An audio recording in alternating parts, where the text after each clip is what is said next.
नमस्कार।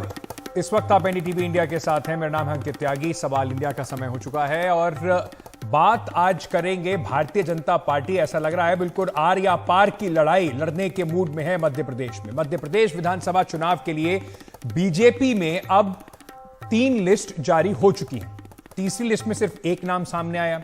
बीजेपी ने अमरावाड़ा से मोनिका भट्टी को उम्मीदवार बनाया है। इससे पहले सोमवार रात को जो लिस्ट आई वो बड़ी दिलचस्प लिस्ट है। इस लिस्ट में कुल मिलाकर 39 उम्मीदवारों के नाम सामने आए। इस तरह से अब तक बीजेपी 69 उम्मीदवारों को घोषित कर चुकी है। लेकिन जो सेकेंड लिस्ट है उस पर अगर जरा आप देखें ध्यान से तो बड़े जो बीजेपी के चेहरे हैं उन पर दांव लगाया जा रहा है, क्योंकि इन सीटों पर चुनाव में बीजेपी पिछड़ती रही है। बड़े चेहरों में से 7 मौजूदा सांसद हैं। इनमें से 3 केंद्रीय मंत्री भी शामिल हैं। यानी कि सांसदों को, केंद्रीय मंत्रियों को बोला जा रहा है कि आप लोकसभा के चुनाव से पहले आप विधानसभा का भी चुनाव लड़िए। इसके कई मायने लगाए जा रहे हैं। अब तक शिवराज सिंह चौहान का नाम जारी नहीं हुआ है। इस पर विपक्ष जो है वो सवाल उठा रहा है। इन पर बीजेपी के आला सूत्रों की तरफ से कुछ चीजें निकल के सामने आ रही हैं। सफाई सामने आ रही है कि देखिए अभी टिकट काटा गया है, ऐसा कुछ हुआ नहीं है। नाम घोषित करने अभी बाकी हैं। कई सीटों पर नाम बीजेपी अभी घोषित करेगी। लेकिन जो कल लिस्ट आई है उसमें जो बड़ी चीजें निकल कर आई हैं, जरा उन पर थोड़ी बातचीत कर लेते हैं। बड़े चेहरों पर किस तरीके से भारतीय जनता पार्टी जो मध्य प्रदेश का महासंग्राम है उसमें उतरने की तैयारी कर रही है। 3 मंत्री समेत 7 सांसदों को इसमें, जैसे मैंने आपको बताया, मैदान में उतारा गया है। नरेंद्र सिंह तोमर केंद्रीय मंत्री जो हैं उनको दिमानी विधानसभा से, प्रहलाद पटेल केंद्रीय मंत्री हैं, उन्हें नरसिंहपुर विधानसभा से, फग्गन सिंह कुलस्ते केंद्रीय मंत्री हैं, उनको भी निवास विधानसभा से मैदान में उतारा गया है। कैलाश विजयवर्गीय जो बीजेपी के महासचिव हैं इंदौर 1 विधानसभा से, उनको मैदान में उतारा गया है। आपको बता दें कि इनके पुत्र यहां से एमएलए हैं और उन बड़ी चर्चा में रहे आकाश विजयवर्गीय। एक बार आपको याद होगा वो तस्वीरें जिसमें वो बैट लेकर एक कर्मचारी के ऊपर उन्होंने हमला कर दिया था। तो उनको उनका पत्ता कटता दिखाई पड़ रहा है। पिता को टिकट देकर ये बल्लेबाज जो उनके सुपुत्र हैं जो इस वक्त एमएलए हैं, उनका विकेट बीजेपी ने शायद गिरा दिया है। राकेश सिंह सांसद हैं जबलपुर से, उनको भी जबलपुर पश्चिम विधानसभा से उतारा गया है। रीति पाठक सांसद हैं सीधी से। सीधी विधानसभा ये वही विधानसभा है जहां पर जो अभी के एमएलए हैं, मौजूदा एमएलए, उनके एक सहयोगी का वो बड़ा वीडियो वायरल हुआ था जिसमें वो एक दलित पुरुष के ऊपर पेशाब करते नजर आ रहे थे, उसका अपमान करते नजर आ रहे थे। तो उनका भी पत्ता कट गया है और जो यहां की एमएलए एमपी हैं उनको एमएलए जो विधानसभा है सीधी विधानसभा, वहां से बनने के लिए उतारा गया है। गणेश सिंह सांसद हैं सतना के, उनको सतना विधानसभा से टिकट दिया गया है। उदय प्रताप सिंह सांसद हैं होशंगाबाद के, उनको भी विधानसभा चुनाव में उतारा गया है। अब इस पर कई तरह की बातें चल रही हैं कि क्या किस तरीके से इसका बनाया जाए। क्या ये सांसदों को कहीं ना कहीं जो सांसद जीत जाएंगे, क्या उनको अब 2019 के चुनाव में टिकट मिलेगा नहीं मिलेगा? क्या जो लोग चाह रहे थे कि उनके बच्चों को टिकट मिल जाए, उनको ही टिकट मिल गया है, तो अब उनके बच्चों का क्या होगा? इन सब को लेकर कई अहम सवाल उठाए जा रहे हैं। पर यह बीजेपी की रणनीति जो है उसका हिस्सा है। इस रणनीति पर भी बात करेंगे, लेकिन उससे पहले इस पर कुछ रिएक्शन जो हैं वो आए हैं। आपको जरा वो सुनवा देते हैं। चाहे शिवराज सिंह चौहान हो और केंद्रीय मंत्री नरेंद्र सिंह तोमर ने भी इस पर अपनी बात रखी है, वो भी आपको सुनवाते हैं। ये अद्भुत है, अभूतपूर्व है और इसने भारतीय जनता पार्टी की महाविजय को सुनिश्चित कर दिया है। हमारे सारे दिग्गज चुनाव लड़ेंगे। मंत्री नरेंद्र सिंह तोमर को विधानसभा चुनावों में इस बार टिकट दिया गया है। नरेंद्र सिंह तोमर जी हैं सर, इस बार टिकट पार्टी ने आपको दिया है और बहुत अच्छे से भरोसा भी जताया है, बहुत जिम्मेदारियां बढ़ गई हैं। पार्टी का नेतृत्व का जो निर्णय है वो सिरोधार्य है। ग्वालियर चंबल में सर और भी मजबूती मिलेगी आपके होने से? भारतीय जनता पार्टी अपने आप में मजबूत पार्टी है। सर कैसी तैयारियां रहेंगी आपके ऊपर? अब संयोजक की भी जिम्मेदारी है, साथ ही साथ अगर हम बात करें नरेंद्र सिंह तोमर जी के ऊपर कई जिम्मेदारियां हैं। सर मोदी कैबिनेट की जिम्मेदारी, संयोजक की जिम्मेदारी, चुनाव पूरी तरीके से करवाने की जिम्मेदारी सर करेंगे। देखिए नरेंद्र सिंह तोमर जी थे जिनका कहना था कि पार्टी ने जो डिसीजन लिया है उस डिसीजन पर जो है पूरी तरीके से खरे उतरेंगे और यही जो है बातें कहते हुए नरेंद्र सिंह तोमर जी नजर आ रहे हैं और खास कुछ जो है वो अभी कहने से यहाँ पर बच रहे हैं। कैमरा पर्सन राजू बाथम के साथ अमृतांशी जोशी, एनडीटीवी इंडिया। खाली ये बताया था कि आपको कुछ काम दिया जाएगा, तुम ना नहीं करोगे, तुमको करना है। पर एक नंबर का जब टिकट डिक्लेयर हुआ तो मुझे भी आश्चर्य हुआ, पर हम तो पार्टी के सिपाही हैं, पार्टी जो आदेश देगी वो करेंगे। सर बाकी केंद्रीय मंत्रियों को भी बड़े बड़े नाम उतारे हैं इस लिस्ट में, कितना फर्क पड़ेगा इस चुनाव में? आप देखिए तो 2/3 बहुमत की तरफ भारतीय जनता पार्टी बढ़ चुकी है, वो उससे आगे कितने सीटें बढ़ती है ये समय बताएगा।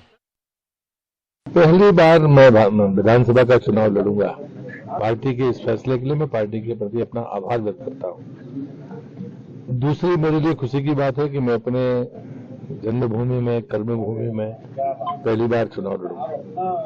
2003 में जिस प्रकार छिंदवाड़ा में कांग्रेस का खाता नहीं खुला था, मैं अपने संकल्प को दोहराता हूं, 2023 में भी छिंदवाड़ा जिले में कांग्रेस का खाता नहीं खुलेगा। ये भ्रष्टाचार की लंका यहीं पर ध्वस्त होगी। समय पूरा हो गया है यहाँ पर कांग्रेस का भी और कांग्रेस के नेताओं का भी। अब जाहिर सी बात है, जब सारे बड़े नेताओं को उतारा जाएगा तो एक तरफ तो ये मान के चलिए कि भारतीय जनता पार्टी, देखिए संगठन में चाहे एमपी हो, जो मिनिस्टर हो, जब चुनाव की बात आती है तो सबको कार्यकर्ता के तौर पर उतार दिया जाता है। दूसरी बात यह है कि क्या कोई डर है, क्या लग रहा है कि इस बार कांटे का मुकाबला है, इस वजह से बड़े दिग्गजों को उतारा जाए? तो जब बीजेपी की लिस्ट आई है तो उस पर कांग्रेस ने तंज जरूर कसा है। कांग्रेस नेता दिग्विजय सिंह ने क्या कहा वो भी आपको सुनवाते हैं। 7 सांसदों को, 3 केंद्रीय मंत्रियों को जो है इस बार टिकट दिया गया है, आप इसको किस तरीके से लेते हैं? ये भाजपा में घबराहट की निशानी है। 2018 को जो जनादेश आपको मिला था जो छीन लिया गया, इस बार कांग्रेस ने क्या खरीद लिया, क्या रणनीति है? अब कांग्रेस के लोगों को बिकने से कैसे रोकेंगे, क्या रणनीति? ऐसा है, इस बार बिकाऊ माल को टिकट नहीं मिलेगा, टिकाऊ माल को मिलेगा। दिग्विजय सिंह अपनी बात कहते हुए, लेकिन बार बार ये बात हो रही थी कि बीजेपी के अंदर इतने सारे धड़े हैं, उनको क्या बैलेंस करने के लिए स्ट्रैटेजी अपनाई गई है। हर कोई मुख्यमंत्री पद का दावेदार बीजेपी में इस बार ज्यादा दावेदार दिखाई पड़ रहे हैं। जो कांग्रेस की दिक्कत होती थी वो बीजेपी में दिखाई पड़ रही है। तो उस पर और एक बात ये थी, ज्योतिरादित्य सिंधिया जिन्होंने 2018 में कांग्रेस के साथ चुनाव लड़ा था, कांग्रेस में रहते हुए चुनाव में दिखाई पड़े थे, और उसके बाद फिर उन्हीं के कांग्रेस से टूट के आने के बाद शिवराज सिंह चौहान को दोबारा सत्ता में आने का मौका मिला। उनको कैसे अकोमोडेट किया जा रहा है? कहा गया है कि सेकंड लिस्ट में उनका भी ध्यान रखा गया है, उनके 5 करीबियों को टिकट भी मिला है। तो उन्होंने इस पर क्या कहा, आपको वो भी सुनवा देते हैं। भारतीय जनता पार्टी कार्यकर्ताओं की पार्टी है। जो भी जिम्मेदारी हर एक कार्यकर्ता को दी जाती है, उस जिम्मेदारी का निर्वाह करना हमारी केवल जिम्मेदारी और दायित्व तो नहीं, लेकिन हमारा धर्म बनता है। मेरे सहयोगी अखिलेश शर्मा इस वक्त जुड़ रहे हैं हमारे साथ। अखिलेश, लगातार भारतीय जनता पार्टी में जो सामने आपको दिखाई पड़ रहा है वो भी, और जो उसके पीछे की पूरी मंशा होती है वो भी बड़े गहराई से देखते हैं। अखिलेश जी, ये जो लिस्ट आई है इसका कई तरीके से एनालिसिस लगाया जा रहा है। तो सबसे पहले तो यही बात करते हैं, मंत्रियों को और सांसदों को जिस तरीके से जिम्मेदारी दी गई है, तो ये माने कि उनका डिमोशन है या उनकी जिम्मेदारी बढ़ा दी गई है? दोनों ही बातें हैं। डिमोशन भी आप कह सकते हैं, क्योंकि ऐसे मंत्री जिन्होंने कभी विधानसभा का चुनाव नहीं लड़ा, उन्हें विधानसभा चुनाव लड़वाया जा रहा है। प्रहलाद सिंह पटेल एक ऐसे मंत्री जिनके जिम्मेदारी ये काम था कि वो टिकट बांटें, उन्हें खुद टिकट दे दिया गया, नरेंद्र सिंह तोमर। तो निश्चित तौर पर ये कह सकते हैं कि एक नई तरह की जिम्मेदारी उन्हें दी गई है और इसके पीछे रणनीति बिल्कुल स्पष्ट है। पहली बात तो ये कि कोई भी अपने आप को सुरक्षित न समझे। दूसरी बात ये कि कोई भी ये ना समझे कि राज्य के सहारे हम केंद्र की राजनीति कर लेंगे। राज्य में भी आपको उतनी मजबूती चाहिए जितनी कि आपको केंद्र में मजबूती चाहिए। तीसरा कि परिवारवाद नहीं चलेगा कि आपका एक व्यक्ति जो है वो राजनीति करे राज्य की और दूसरा व्यक्ति राज्य केंद्र की राजनीति करे। और चौथी बात यह कि बीजेपी इतने लंबे समय से जो शासन में है, 2003 से लगातार सत्ता में है, बीच में अगर 1.5 साल का वक्त निकाल दें तो इतने लंबे वक्त तक अगर आप सत्ता में रहते हैं तो इस सत्ता विरोधी लहर का सामना आप कैसे करेंगे? तो इसीलिए जो अभी तक की सीटें आई हैं 79, इनमें से अधिकांश सीटें वो हैं जहां बीजेपी नहीं जीती थी पिछली बार, 3 या 4 सीटों को छोड़ करके। तो किसी भी मौजूदा विधायक का टिकट अभी तक अनाउंस नहीं किया गया है। जो हारी हुई सीटें वहां पर आपके अपने बड़े नेताओं को आपने उतारा है। तीसरी बात यह कि सीएम का नाम आपने अभी तक घोषित नहीं किया है और ये तमाम वो नेता हैं जिनको मुख्यमंत्री पद का दावेदार माना जाता है। तो ऐसे में उनकी भी उम्मीद जगी रहेगी कि अगर सरकार बनती है तो हो सकता है कि उनका भी नंबर आ जाए सीएम बनने के लिए, तो जाहिर सी बात है कि उनके समर्थक भी पूरा जोर लगाएंगे और आसपास की जो सीटें हारी हुई उन पर भी इनके प्रचार करने से, चुनाव लड़ने से सकारात्मक असर पड़ेगा। बीजेपी ये मान करके चलती है। तो ये सारे कारण रहे जिनके चलते बीजेपी ने फैसला किया है। जहाँ तक शिवराज सिंह चौहान का प्रश्न है, क्योंकि उनका नाम पहली 3 सूचियों में नहीं आया है, इसलिए पूछा जा रहा है कि क्या वाकई वो चुनाव लड़ेंगे भी या नहीं, क्योंकि जो पड़ोसी राज्य गुजरात, वहाँ पर भी बीजेपी इसी तरह से काफ़ी लंबे समय से सत्ता में काबिज थी और वहाँ बीजेपी ने मुख्यमंत्री समेत सारे मंत्रियों को बदल डाला था। तो यही सवाल यहाँ भी पूछा जा रहा है। लेकिन अभी फिलहाल ये कहा गया है कि देखिए, अभी जो 3 सूची आई उनमें किसी भी मौजूदा विधायक को टिकट नहीं दिया गया है, किसी भी मंत्री का नाम नहीं है, लिहाजा मंत्रियों के बारे में, मुख्यमंत्री के बारे में अभी थोड़ा इंतजार करना होगा। तो अभी देखना होगा कि आगे बीजेपी किस तरह से अपनी रणनीति पर काम करती है।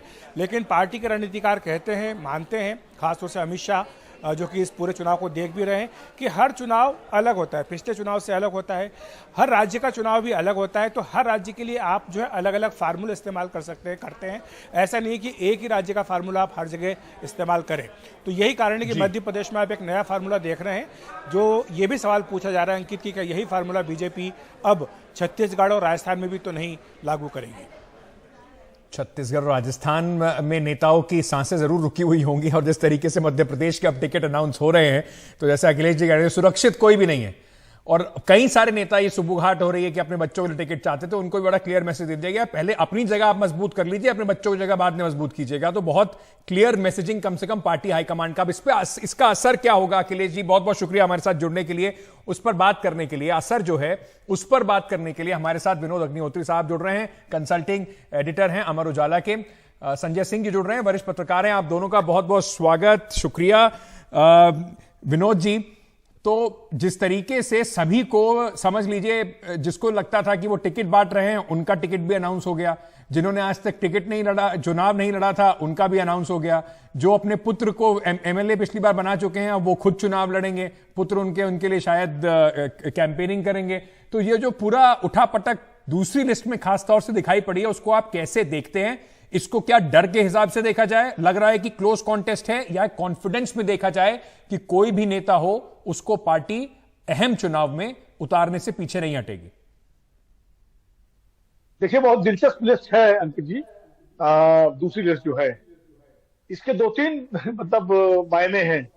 पहला तो ये है कि भारतीय जनता पार्टी ये मान के चल रही है कि चुनाव इस बार कांटे की टक्कर का है और कोई किसी भी तरह की चूक नहीं होनी चाहिए। और जो कमजोर सीटें हैं या जहां लगता है कि उनको उम्मीदवार कमजोर है, वहां भारी भरकम उम्मीदवार उतारो, तो उससे सामने वाले खेमे में थोड़ी सी दहशत पैदा हो, हलचल पैदा हो। तो अपने जो दिग्गज नेता हैं उनको उतार दिया गया, नंबर 1। पहला तो संदेश ये है। तो पार्टी का आत्मविश्वास भी झलकता है, साथ ही साथ ये चिंता भी झलकती है कि कोई चूक नहीं होनी चाहिए, नंबर 1।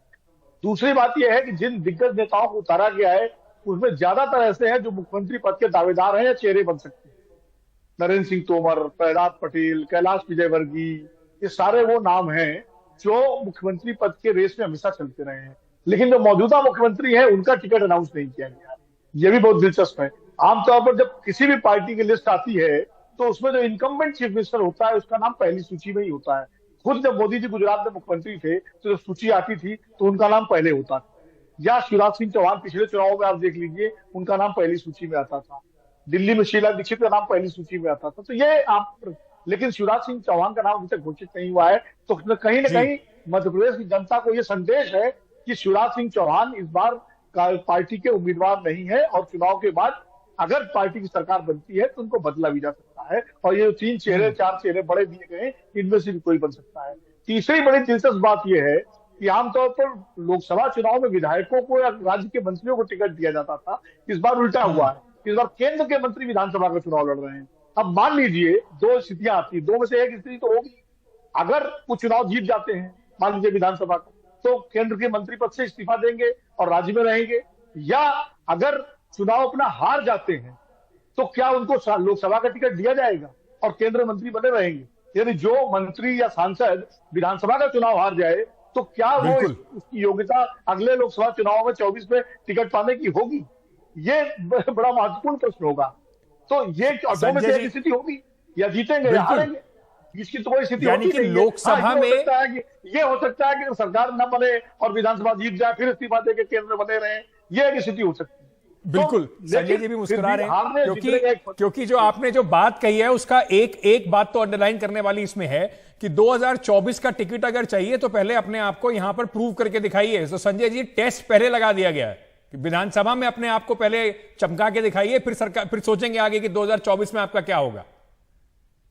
नहीं, चमका के दिखाइए तो 24 में नहीं सोचे, चमका के दिखाइए तो वहां पर स्थापित हो। मतलब मंशा ये है कि चमकाइए और फिर वहीं चमकाइए अच्छे से और अच्छे से चमकाते रहिए। देखिए ये एक रणनीति का हिस्सा होता है, क्योंकि अब देखिए 20 साल से भाजपा महाशासन में है। 1 साल बीच में कमलनाथ जी आए थे और फिर उसके बाद भाजपा वापस आ गई थी। तो 20 साल से महाशासन में 20 साल से हैं बहुत सारे लोग जो उसके पहले के हैं, मतलब 10 साल और पहले के, तो आप मान लीजिए कि 30 प्लस के जो लोग होंगे वो उन्होंने कांग्रेस का शासन देखा हो। एक इंडिकेशन कल जब पीएम बोल रहे थे तब उन्होंने ये कहा था कि ये बीमारू स्टेट हुआ करता था जब कांग्रेस यहाँ लगातार शासन कर रही थी और हमने ये परिवर्तन लाया। तो एक मैसेज था यंगर वोटर को, बाकी लोगों की सजग होने का। बाकी और भी चीजें उन्होंने कही, वो किसी और समय डिबेट का हिस्सा होगा। ये जो है कई बार ये इंटरेस्टिंग है कि केंद्र से इतने सारे लोग को वहां भेजा जा रहा है। इसलिए 20 साल के बाद कोई भी चुनाव, पिछले बार भी 41 बीजेपी का था, 40% कांग्रेस का वोट शेयर था, 1% बीजेपी ज्यादा थी लेकिन सीटें उनकी ज्यादा थी।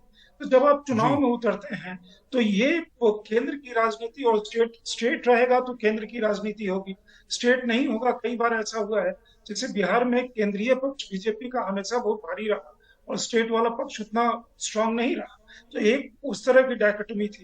लेकिन आप बहुत सारे केंद्र में ऐसे नेता को देखेंगे जो केंद्र में है तो सही लेकिन उनका दिल प्रदेश में होता है।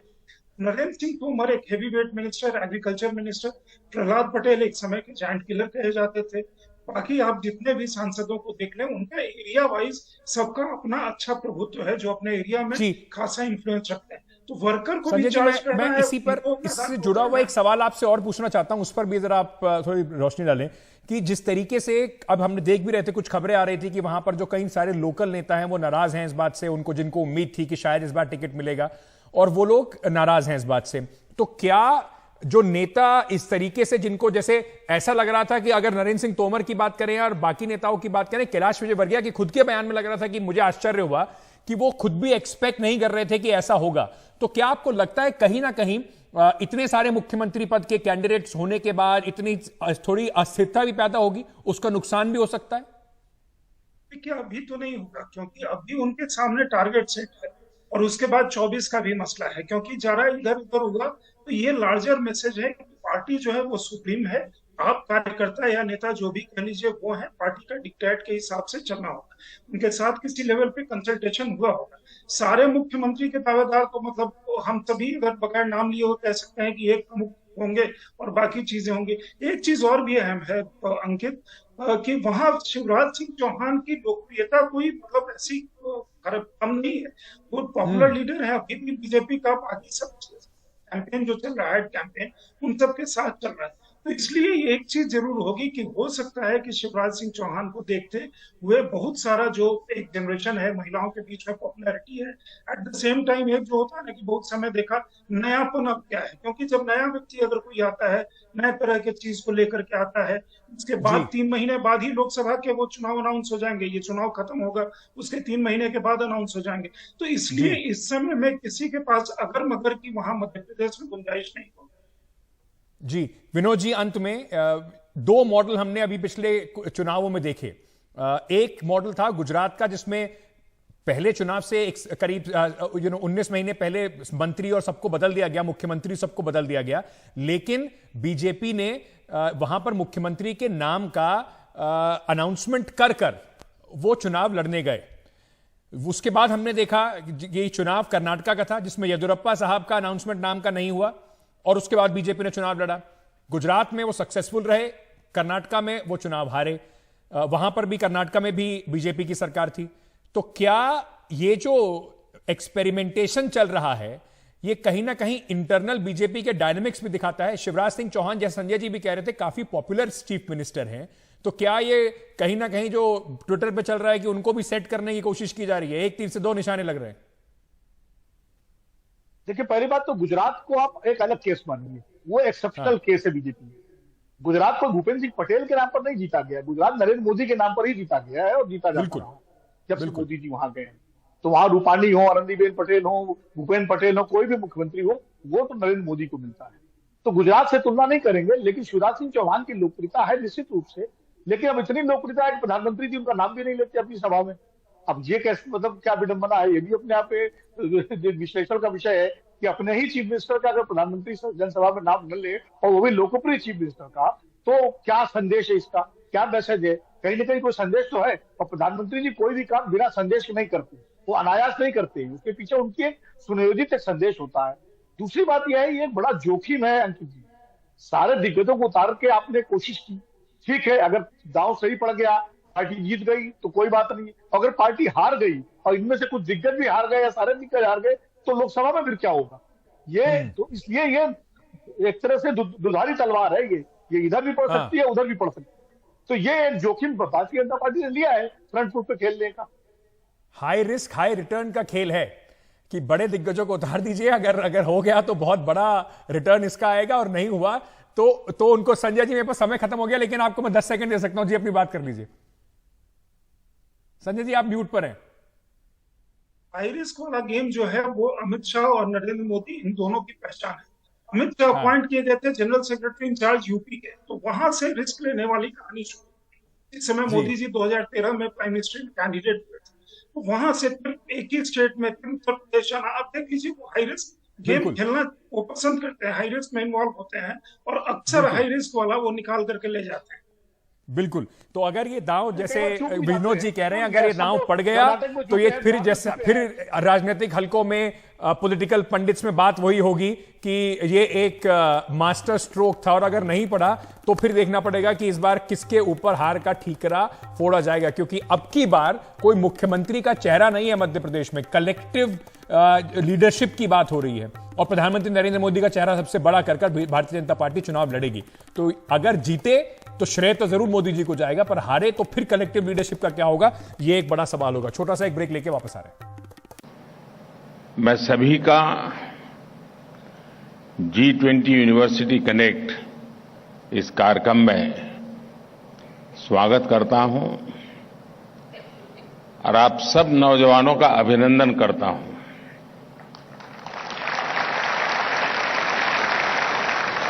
फ्रेंड्स, आज से 2 सप्ताह पूर्व इसी भारत मंडपम में गजब की हलचल थी।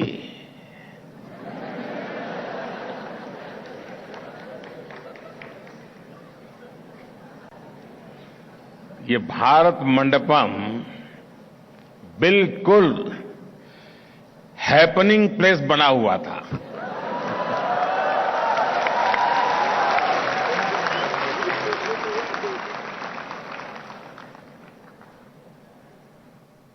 और मुझे खुशी है कि आज उसी भारत मंडपम में मेरा भावी भारत मौजूद है।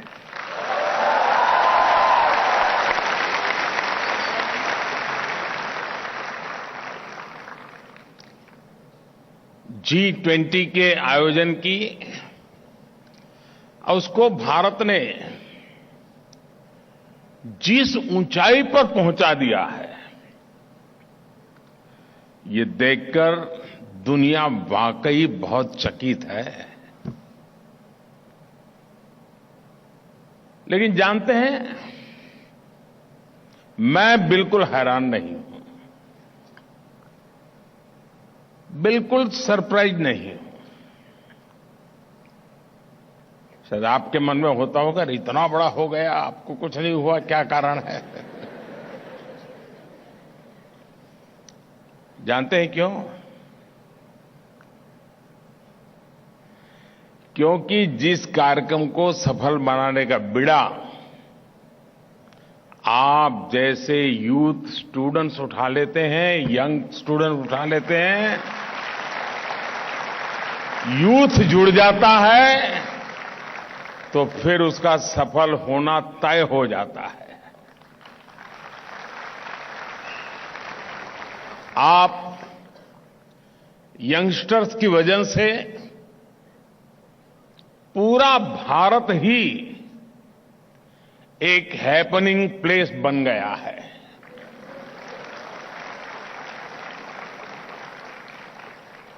और ये कितना हैपनिंग है, ये हम पिछले 30 दिनों को ही देखें तो साफ साफ नजर आता है। और जब मैं 30 दिन की बात करता हूं ना, आप भी साथ साथ जरा अपने 30 दिन को जरा जोड़ते चलना। बीते हुए 30 दिन, आपकी यूनिवर्सिटी के 30 दिन भी याद कर लेना, और देश में और भी लोगों के पराक्रम 30 दिन में हुए वो भी याद कर लेना। मैं आपको, क्योंकि मेरे नौजवान साथियों आपके सामने मैं आज आया हूं, तो मैं भी अपना रिपोर्ट कार्ड आपको दे रहा हूं।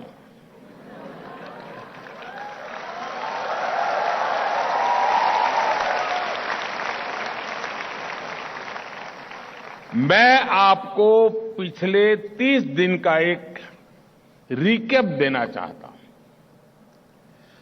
उससे आपको नए भारत की स्पीड और नए भारत का स्केल दोनों का पता चलेगा। साथियों, आप सबको याद होगा 23 अगस्त का वो दिन जब हार्ट बीट गले तक आ रही थी। भूल गए? हर कोई प्रार्थना कर रहा था कि भाई साहब ठीक रहे, कुछ गड़बड़ ना हो जाए। कर रहे थे ना? और फिर अचानक हर किसी का चेहरा खिल उठा।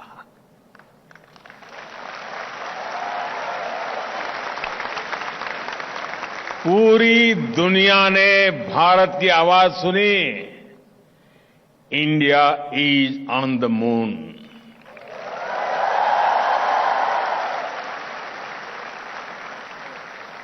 तेईस अगस्त की वो तारीख हमारे देश में नेशनल स्पेस डे के रूप में अमर हो गई है। लेकिन उसके बाद क्या हुआ? इधर मून मिशन सफल हुआ, उधर भारत ने अपना सोलर मिशन लॉन्च कर दिया। अपना चंद्रयान अगर 3 लाख किलोमीटर गया तो ये 15 लाख किलोमीटर तक जाएगा। आप मुझे बताइए, भारत की रेंज का कोई मुकाबला है क्या? फ्रेंड्स, पिछले 30 दिनों में भारत की डिप्लोमेसी एक नई ऊंचाई पर पहुंची है। G20 से पहले दक्षिण अफ्रीका में ब्रिक्स समिट हुई। भारत के प्रयास से ब्रिक्स कम्युनिटी में 6 नए देश शामिल हुए हैं। साउथ अफ्रीका के बाद मैं ग्रीस गया था। ये 40 साल में किसी भी भारतीय प्रधानमंत्री की पहली यात्रा थी।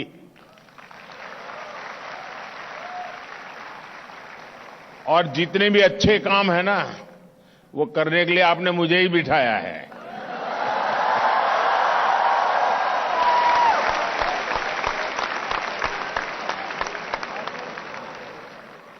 G20 समिट से ठीक पहले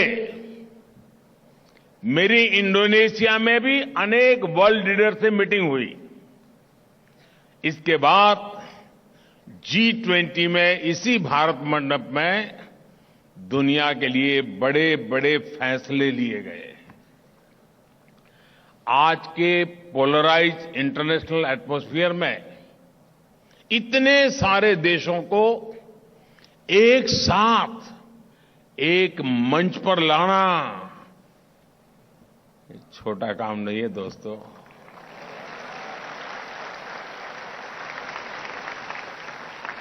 आप एक पिकनिक ऑर्गेनाइज करो ना, तो भी तय नहीं कर पाते हो कहां जाए।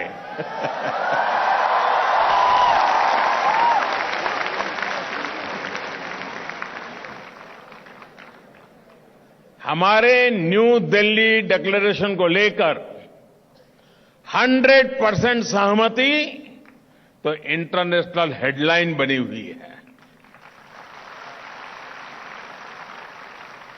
इस दौरान भारत ने अनेक इंपॉर्टेंट इनिशिएटिव्स और फैसलों को लीड किया। G20 में कुछ फैसले ऐसे हुए जो 21वीं सदी की पूरी डायरेक्शन ही चेंज करने की क्षमता रखते हैं।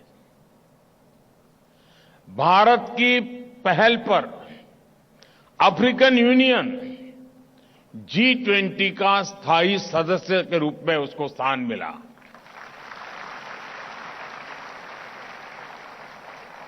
ग्लोबल बायोफ्यूल्स अलायंस का नेतृत्व भी भारत ने किया। G20 समिट में ही हम सभी ने मिलकर India middle east Europe corridor बनाने का भी फैसला लिया है। ये कॉरिडोर कई महाद्वीपों को आपस में जोड़ेगा। इससे आने वाली कई शताब्दियों तक व्यापार और पर्यटन को बढ़ावा मिलने वाला है। साथियों, G20 समिट समाप्त हुई तो सऊदी अरब के क्राउन प्रिंस की स्टेट विजिट दिल्ली में शुरू हुई। सऊदी अरब भारत में $100 बिलियन का निवेश करने जा रहा है।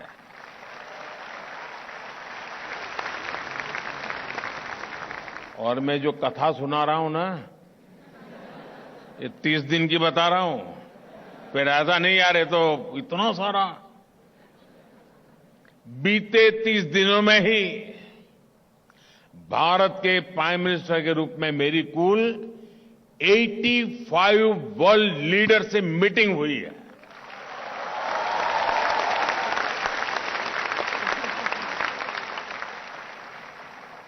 और ये करीब करीब आधी दुनिया है। आप सोच रहे होंगे कि इससे आपको क्या फायदा होगा। होता है ना, जब भारत के रिश्ते दूसरे देशों से अच्छे होते हैं, जब नए नए देश भारत के साथ जुड़ते हैं, तो भारत के लिए भी नई अपॉर्चुनिटीज बनती हैं। हमें नया साथी मिलता है, नया मार्केट मिलता है, और इन सब का फायदा मेरे देश की युवा पीढ़ी को होता है।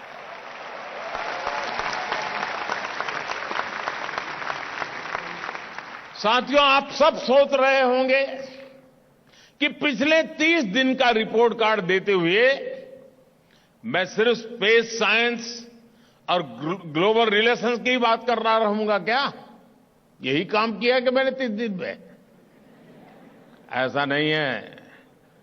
पिछले 30 दिनों में SC, ST, OBC के लिए, गरीबों और मिडिल क्लास के लिए, उनको एम्पावर करने के लिए भी कई कदम उठाए गए। 17 सितंबर को विश्वकर्मा जयंती पर PM विश्वकर्मा योजना लॉन्च की गई। ये योजना हमारे शिल्पकारों, कुशल कारीगरों, पारंपरिक काम से जुड़े साथियों के लिए है।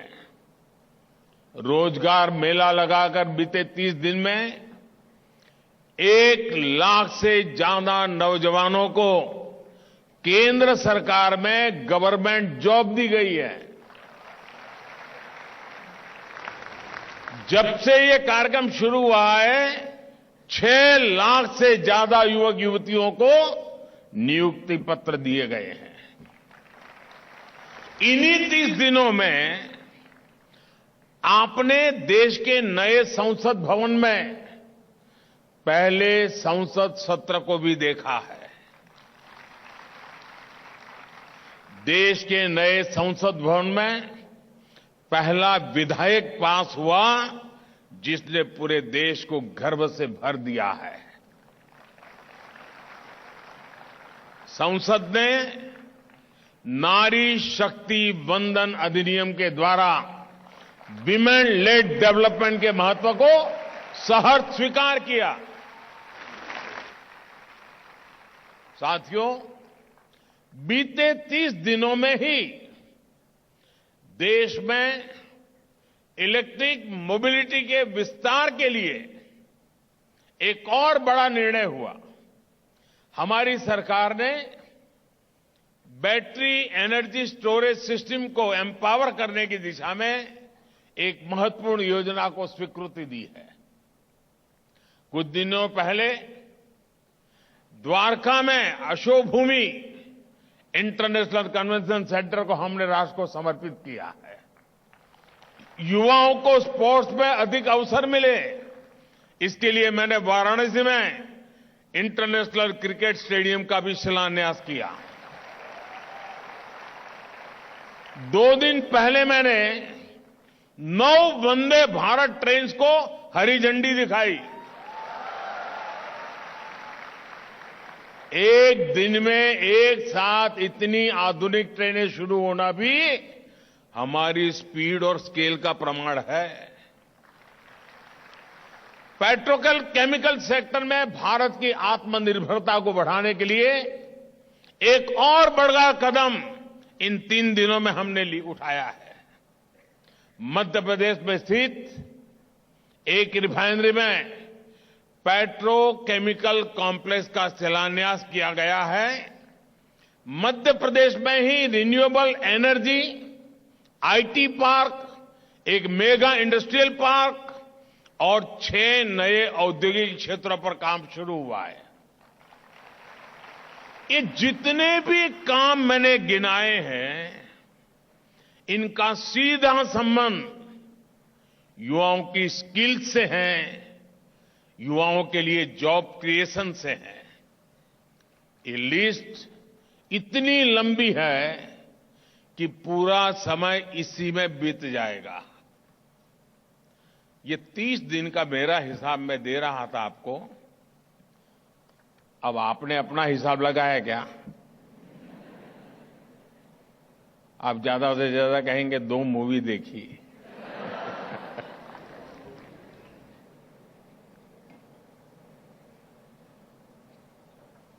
मेरे नौजवान साथियों, मैं इसलिए कह रहा हूं कि देश कितनी तेज गति से चल रहा है, कितने अलग अलग पहलुओं पर काम कर रहा है, वे मेरे देश के नौजवानों को पता होना चाहिए। साथियों, युवा वहीं पर आगे बढ़ते हैं जहां ऑप्टिमिज्म। प्रधानमंत्री नरेंद्र मोदी इस वक्त G20 यूनिवर्सिटी कनेक्ट जो कार्यक्रम है उसमें संबोधन करते हुए, भारत के कई सारी यूनिवर्सिटीज के बच्चे वहां पर बैठे हुए हैं। एक छोटा सा ब्रेक लेके वापस आ रहे हैं।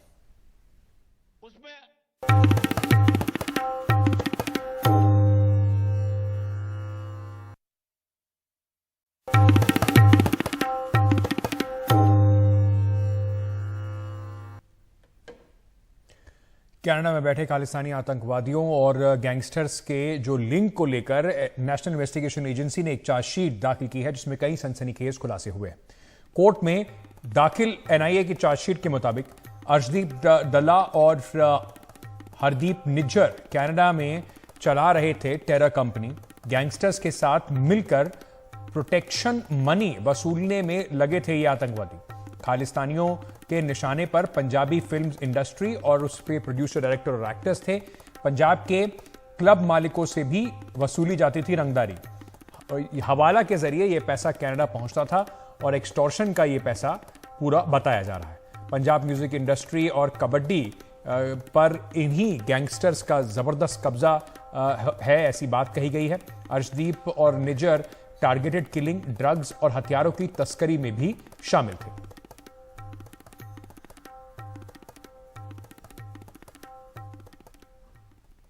ब्रेक पर जाने से पहले आपको बता दें कि रियल एस्टेट कारोबार से जुड़े जानकारों के मुताबिक भारत में 2030 तक रियल एस्टेट की जो बिक्री है वो $1 ट्रिलियन तक पहुंच जाएगी, जो भारत की जीडीपी का करीब 13% हिस्सा होगा। कोविड काल के बाद रियल एस्टेट बाजार में अच्छी खासी तेजी देखी गई है। इस सेक्टर के विकास की संभावनाओं को परखने के लिए एनडीटीवी दिन भर का एक कॉन्क्लेव शुक्रवार यानी कि 29 सितंबर को आयोजित कर रहा है, जहां पर हम आगे के जो राह है उसे परखने की कोशिश जरूर करेंगे। इसमें जाने माने कारोबारी हमारे साथ होंगे, दिग्गज केंद्रीय मंत्री और साथ ही साथ स्टॉक होल्डर से भी बातचीत की जाएगी। आपको बता दें कि आपके घर का जो सपना है वो कितना साकार हो सकता है, उसे देखने के लिए पूरे दिन इस कॉन्क्लेव को देखना पड़ेगा।